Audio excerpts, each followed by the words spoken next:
Hepinize merhabalar. Bugün yine güzel bir etle karşınızdayım. Artık bu cümleyi kurmak istemiyorum ama hep güzel etlerle geliyorum karşınıza. Harika bir Güngörmez'im var bugün. Güngörmez birçok kişinin bilmediği, bazılarının da duyup merak ettiği bir et.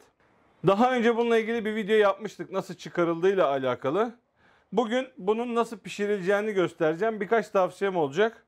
Bundan şöyle güzel bir sandviç yapmayı düşünüyoruz. İsterseniz lafı uzatmayalım. Hadi başlayalım.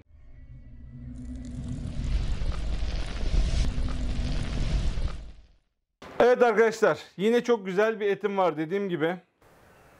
Şöyle bakın, her yeri çok güzel mermer dokusuna sahip harika bir et. Bu dananın koltuk altından çıkan bir et arkadaşlar.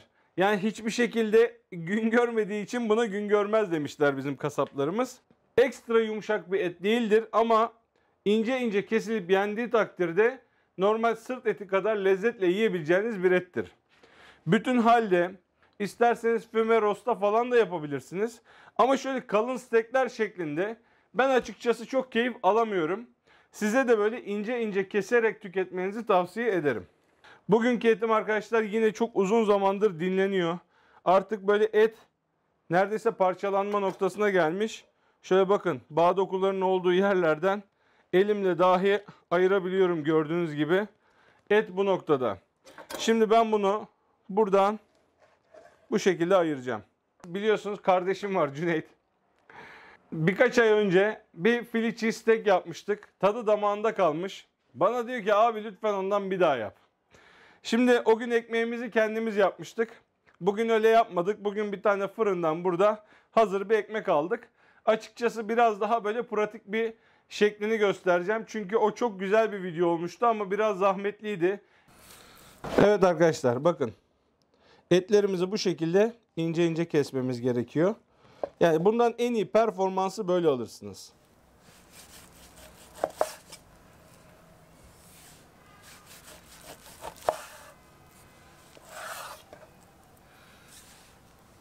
Et nasıl? Anlattığım kadar var değil mi?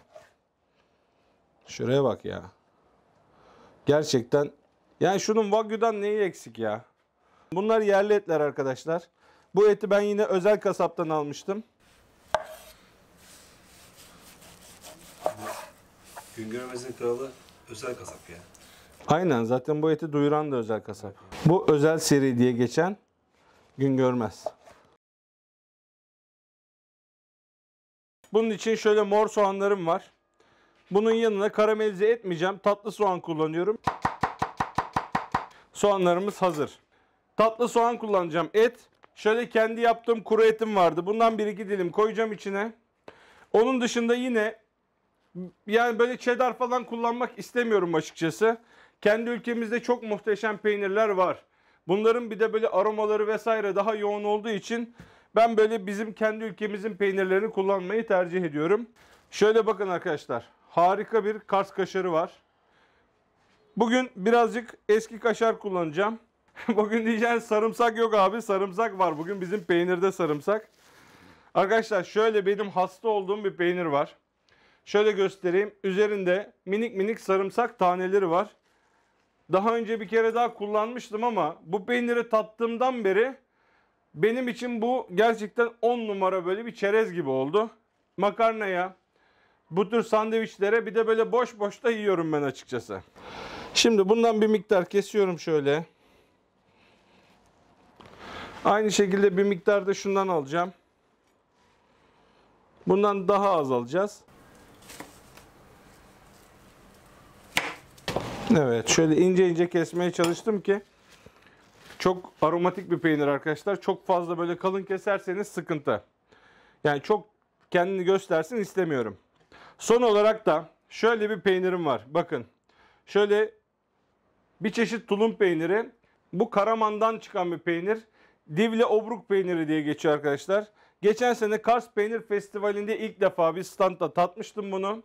Diyebilirim yani bugüne kadar yediğim en iyi peynirlerden bir tanesi. Zaten dünyada da ilk 5'e girmiş. Yani dünyanın en iyi ilk 5 peynirinden bir tanesi ülkemizde yetişiyor. Bu bence gurur duyulası bir şey. Bundan az miktarda en sonda böyle üzerine kırpmak istiyorum ama bir miktar bundan da kullanacağım. Basit bir sos yapacağım. Yaklaşık şöyle 2 yemek kaşığı kadar mayonez koyuyorum. Şöyle bir tane acı sosum var. Acı ketçap da iş görür. Yani bunu bulamazsanız şöyle yaklaşık 1 yemek kaşığı kadar bu acı biber sosundan koyuyorum. Ankara'dan çubuk turşusu yolladı bir takipçi kardeşim, sağ olsun. Çok da severim. Şöyle bir kaşık bunun suyundan koyuyorum. Biraz da şöyle bir steak karışımı var. İçerisinde böyle kekik, kişniş, biberiye tarzı şeyler var. Biraz da bundan koyacağım şöyle içinde sosun. Bunu karıştırıyorum. Evet arkadaşlar, etlerim, soğanlarım, peynirlerim hazır. Burada sosum da hazır. Ekmeklerim hazır. Artık mangala geçebiliriz. Bugün şöyle tüplü mangalımda yapacağım. Bununla ilgili sizden çok soru geliyor. Benim mangalım arkadaşlar çok eskidi artık. Ya ilk aldığım mangal buydu. Artık şeyi bitti yani. O yüzden çok fazla kullanmıyorum ama sizden gelen istekler, bir de hava karardığı için, açıkçası çok basit olduğu için bugün bunu yapacağız. Tüplü mangalın güzel tarafı 5 dakikada hazır olması. Şöyle hemen buradan brûlörleri yakıyorsunuz. 5 dakika içerisinde mangalınız hazır. Şimdi böyle birazcık yağlıyorum şu tablamı. Soğanları dediğim gibi tamamen karamelize etmeyeceğim ama birazcık tabii yumuşasınlar istiyorum yani. Şöyle birazcık tuzlayalım. Suyun daha çabuk salsın.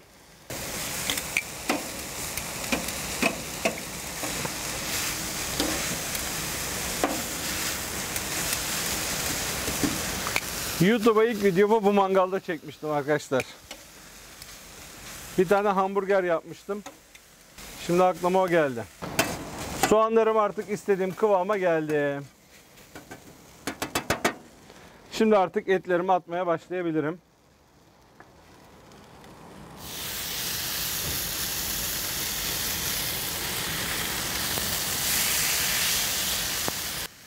Bu tür etler çabuk pişer arkadaşlar. Bakın zaten hemen üzerinden terlemeye başladı. Hemen koydum. Renkleri değişmeye, terlemeye başladı. O yüzden genellikle bu tür şeylerde baharat karışımınızı önden yapmanızı tavsiye ederim. Ben bugün hazır bir baharat karışımı kullanıyorum. Size de ya böyle kullanın veya kendi baharat karışımınızı önden yapın. Hemen çevirmeye başlıyorum. Bakın. Arkadaşlar, ekmeklerin içine de bir miktar zeytinyağı sürüyorum. Bu böyle daha güzel kızarmalarını sağlayacak. Ekmeklerim kızarana kadar. Şöyle etlerin sularını birazcık şöyle çektirelim. Boşa gitmesin değil mi? Evet. Arkadaşlar bakın, artık etler pişti. Şimdi burada kendime şöyle bir porsiyon yapacağım. Hacım, sen kuru et çok sevmezsin ama. Oy, bu sefer yiyeceğim. Yiyeceğim mi? Peki. Bu özel. Bunu doymak için yapacağım bunu yani. Tamam. Biraz da kuru et atıyorum arkadaşlar. Bu zaten pişmiş bir et. O yüzden sadece maksat ısıtmak burada. Şimdi bunun üzerine artık peynirlerimizi ben böyle ince ince kestim. Şöyle birer dilim sarımsaklı peynirimden koyacağım. İncecik dilimler şeklinde.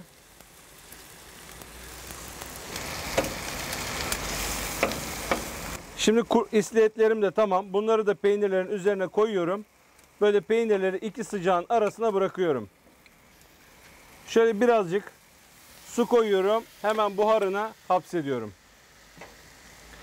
Zaten birkaç saniye içerisinde bunlar eriyecek. Bu arada biz de ekmeğimizi hazırlayabiliriz.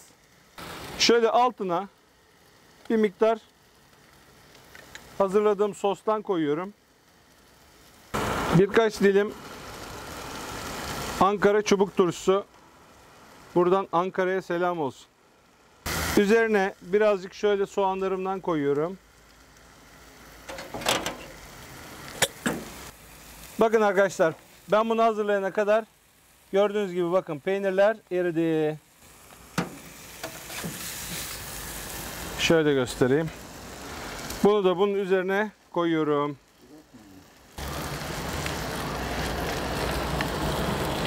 Biraz da şöyle ekmeğin üstünü soslayalım arkadaşlar. Bunu kapatıyorum. Şimdi bu sıcak kalsın. Hemen aynısını ikinciye de uygulayacağım. Bir miktar su kenarlarına bu şekilde hapsedin. Bunu ben kendim yaptım arkadaşlar. Bir tane kaba aldım. Şunu kendim taktım buraya. Siz de evinizde yapabilirsiniz. Şöyle alalım bunu da. Üzerine koyalım. Divli ovruğu peyniri vardı. Bunu çok gerçekten aromatik ve çok lezzetli bir peynir. Bunu sadece şöyle üzerinden birkaç parça koyacağım. Şimdi kardeşim diyor ki abi çok peynir koymadım bu sefer. Arkadaşlar bizim yerel peynirlerimiz cheddar gibi dandik değil. Yani aromaları çok kuvvetli.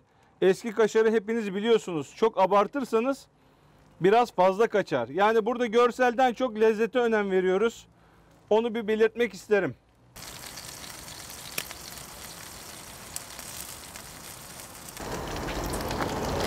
Yine ekmeğin üzerine de birazcık sosluyorum. Artık şapkalarını kapatıyorum. Evet arkadaşlar. Gayet güzel, yakışıklı oldular. Tadıma geçebiliriz.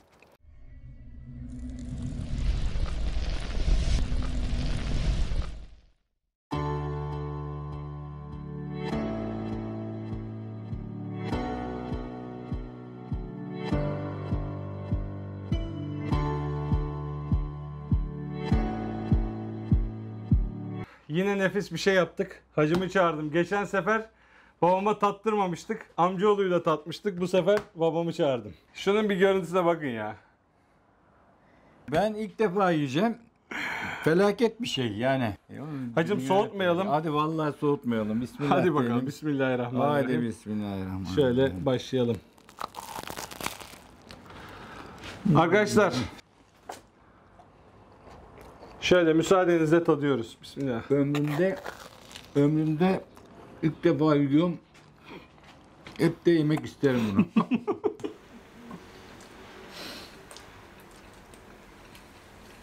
Cüneyt, 3 ay oldu. Biz bunu yedik. Tadı damağımızda. o zaman ben bunun yarısını sana Yok vereceğim. orada inşallah bana yapar abim ya. Yapar ama bekleyemezsin. Cüneyt sen de tat harbiden. Lan şimdi içimi kahrettin benim. Gel şöyle bir biz kardeşiz gel. Vallahi bunu başta da söyledim ya Cüneyt istemişti.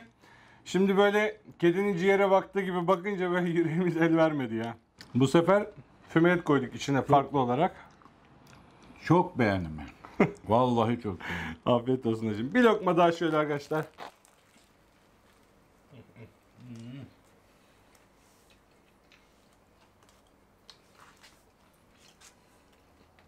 Zaten ben 2 ısırıkta yaraladım. Vallahi. Şimdi bana yine yazarlar. Abi iyi ki tattın diyor ya. 2 ısırıkta Ama- yarısı gitti. Ama bu da böyle yenir be. Arkadaşlar yani bunu yersen böyle. Bunu da şeyi bırakacaksın. Yok yan tarafa girecek. Sakalın ıslan olacak yani. Aynen birazcık bulaşsın Yani ya. bulaşsın. Eline koluna sağlık. Afiyet olsun hacım. Arkadaşlar yapılmayacak bir şey değil. Çok Çok baktım incecik. Çok ince etler. Çok Evet. ince.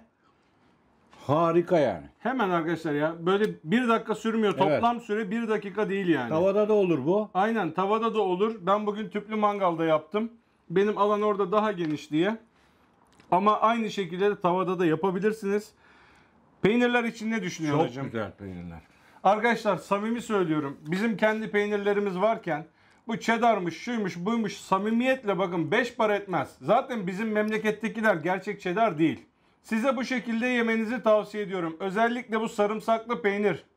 Samimiyetle böyle çok güzel. Burada çok fazla alamıyorsunuz şu an. Böyle Evet. çok hafif hafif. Ama hafif olması daha iyi. Evet. Zaten çok baskın koydun mu önüne Evet. geçer. Hafif hafif. Bütün o peynirlerin tadını alıyoruz. Yani ağzımda samimi söylüyorum şu an böyle bütün bir tat var. Cennet sen ne diyorsun? Kısa bir yorum. Gerçekten. Çok, Çok güzel güzel ya. Çok tek kelime şahane yani Evet. ama ne dersen de yani. Füme bu et kadar de olur. içine yakıştı. Yani burada olmazsa olmaz mı? Geçen sefer füme et koymamıştık. Olmazsa olmaz değil. Tamamen zevk meselesi. Ama ben- Mesela hani ben o- kendiminkini fümetsiz Ben o fümeyi de sevdim ben şimdi. Füme et videosuna babamı çağırmamıştım bile ama böyle hamburgerlerin içerisinde sevmeyenler dahi bunu yiyorlar yani. Şimdi burada bence şimdi biz ilkini yedik. Hani bu filistek mi diyorlar buna?